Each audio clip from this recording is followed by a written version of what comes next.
Assalamualaikum warahmatullahi wabarakatuh. Perkenalkan, nama saya Anissa Julinita Astari dari kelas 1D Akuntansi Manajerial. Di sini saya akan menjelaskan organisasian. Pengertian organisasi. Organisasi adalah suatu kelompok orang dalam suatu wadah untuk tujuan bersama. Dalam ilmu-ilmu sosial, organisasi dipelajari oleh periset dari berbagai bidang ilmu, terutama sosiologi, ekonomi, ilmu politik, psikologi, dan manajemen. Apabila dilihat dari hakikatnya, organisasi dapat dibagi dalam dua bentuk, yaitu organisasi statis dan organisasi dinamis. Organisasi statis merupakan organisasi atau wadah di mana administrasi atau manajemen yang dijalankan atau dilaksanakan ini dapat berbentuk struktur organisasi.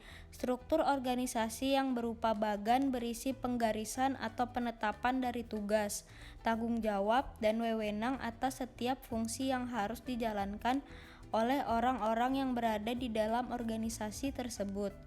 Yang kedua, organisasi dinamis merupakan perubahan atau gerak yang terjadi dalam organisasi tersebut secara terus-menerus secara proses manajemen di mana fungsi-fungsi manajemen diterapkan atau dilaksanakan. Apabila ditinjau dari suatu pengertian organisasi dalam arti pola hubungan atau komunikasi yang terdapat di dalamnya secara sistematis, maka organisasi tersebut dapat pula dibedakan dalam dua bentuk, yaitu organisasi dalam arti formal dan organisasi dalam arti informal. Organisasi formal merupakan sistem tugas, hubungan, wewenang, tanggung jawab, dan pertanggungjawaban yang dirancang oleh manajemen agar pekerjaan dapat dilakukan untuk mencapai tujuan. Organisasi informal adalah suatu jaringan hubungan pribadi dan sosial yang mungkin tidak dilakukan atas dasar hubungan wewenang formal, tetapi lebih berdasar pada kebersamaan seperti kepentingan perasaan, tugas, dan pekerjaan serta kegemaran. Bentuk organisasi. Yang pertama, bentuk organisasi garis.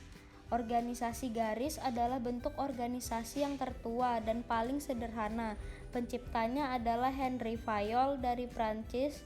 Sering juga disebut bentuk organisasi militer karena digunakan pada zaman dahulu di kalangan militer.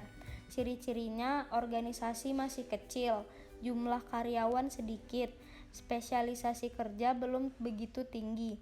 Kebaikan: yang pertama, kesatuan komando terjamin dengan baik karena pemimpin berada di atas satu tangan. Yang kedua, proses pengambilan keputusan berjalan dengan cepat karena jumlah orang yang diajak berkonsultasi masih sedikit atau tidak sama sekali. Yang ketiga, rasa solidaritas di antara karyawan umumnya tinggi karena saling mengenal. Keburukannya, yang pertama, seluruh organisasi terlalu bergantung kepada satu orang, sehingga kalau seorang itu tidak mampu, seluruh organisasi akan terancam kehancuran. Yang kedua, adanya kecenderungan pemimpin bertindak otokratis. Yang ketiga, kesempatan karyawan untuk berkembang terbatas. Yang kedua, bentuk organisasi fungsional. Organisasi fungsional diciptakan F.W. Taylor, di mana segelintir pimpinan tidak mempunyai bawahan yang jelas, sebab setiap atasan berwenang memberi komando kepada setiap bawahan sepanjang ada hubungan dengan fungsi atasan tersebut. Kebaikannya, pembidangan tugas-tugas jelas, spesialisasi karyawan dapat dikembangkan dan digunakan semaksimal mungkin, digunakan tenaga ahli dalam berbagai bidang sesuai dengan fungsi-fungsinya. Keburukannya, karena ada spesialisasi, sukar mengadakan tour of duty yang para karyawan telah mementingkan bidangnya, sehingga sukar dilaksanakan koordinasi. Yang ketiga, bentuk organisasi garis dan staf. Pencipta dari bentuk organisasi ini adalah Huntington Emerson. Ciri-cirinya, yang pertama, dianut oleh organisasi besar. Yang kedua, daerah kerjanya luas. Yang ketiga, mempunyai bidang-bidang tugas yang beraneka ragam. Yang keempat, jumlah karyawannya banyak. Yang kelima, terdapat satu atau lebih tenaga staf. Staf ialah orang yang ahli dalam bidang tertentu yang tugasnya memberi nasihat dan saran dalam bidangnya kepada pejabat pimpinan dalam satu organisasi. Kebaikannya dapat digunakan oleh setiap organisasi besar, apapun tujuannya, betapapun luasnya dan betapapun kompleks susunan organisasinya. Pengambilan keputusan yang sehat lebih mudah dapat diambil karena adanya staf ahli. Perwujudan the right man in the right place lebih mudah dilaksanakan. Keburukannya, karena karyawan tidak lagi saling mengenal, solidaritas sukar diharapkan. Karena rumit dan kompleknya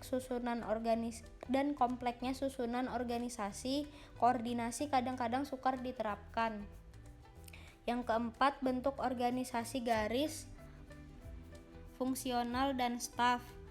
Bentuk organisasi staf dan fungsional merupakan kombinasi dari bentuk organisasi fungsional dan bentuk organisasi garis staf.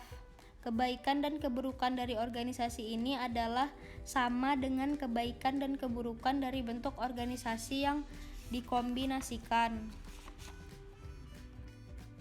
Prinsip organisasi.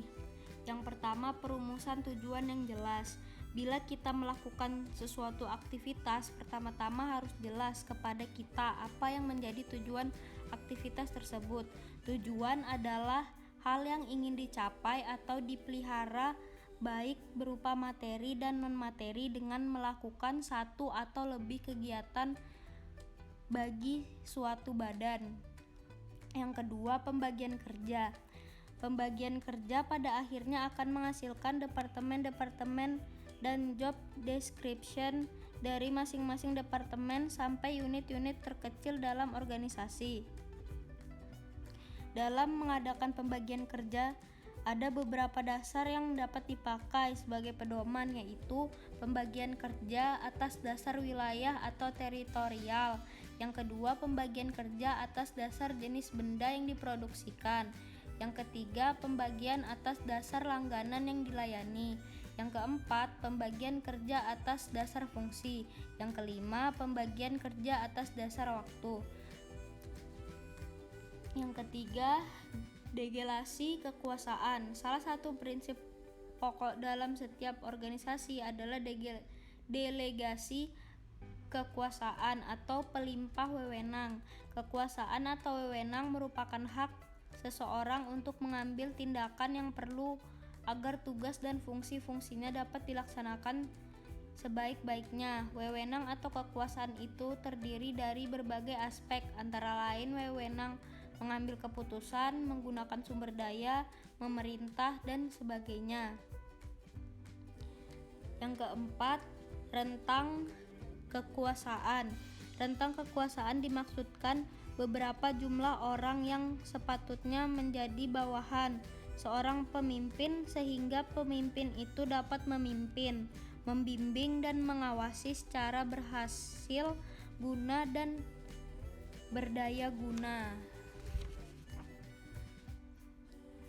Yang kelima, tingkat pengawasan. Menurut prinsip ini, tingkat pengawasan hendaknya harus diusahakan sedikit mungkin agar organisasi sederhana mungkin sehingga memudahkan komunikasi. Yang keenam, kesatuan perintah dan tanggung jawab. Menurut prinsip ini, seorang bawahan hanya mempunyai seorang atasan dari siapa ia menerima perintah, kepada siapa ia memberi pertanggungjawaban akan pelaksanaan tugasnya. Yang ketujuh, koordinasi adalah usaha mengarahkan kegiatan seluruh unit-unit organisasi untuk memberikan sumbangan semaksimal mungkin bagi pencapaian tujuan organisasi secara keseluruhan.